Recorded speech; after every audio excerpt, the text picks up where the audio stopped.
So if you remember yesterday, we talked about this pyramid, the movement, performance, and skill pyramid.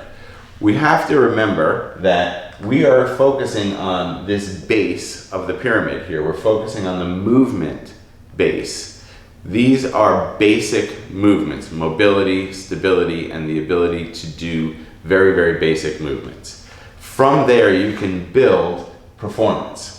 Now, what we see happen so often is that people try to build up their performance without focusing first on their movement. Everything that we're going to do today is all based on assessing and correcting movement.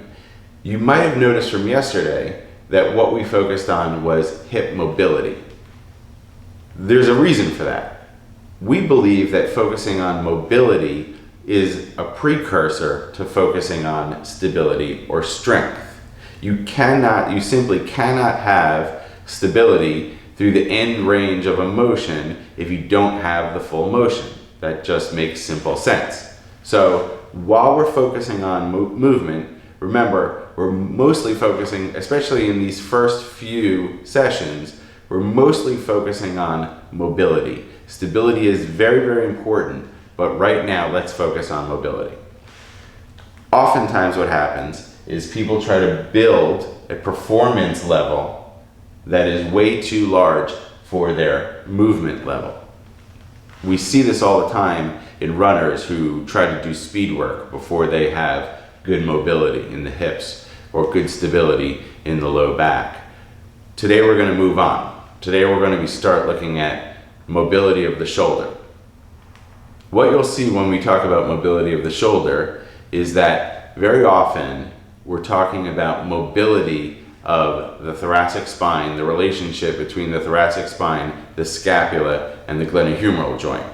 We think of the shoulder as basically two separate joints. One is what everyone knows of as the ball and socket, or the glenohumeral joint. The other very important joint is the relationship between the shoulder blade, the ribs, and the thoracic spine. Much of what we're going to do today is going to focus on that. So let's start with our first self-assessment for today, and it's going to be assessment of the mobility of the shoulder.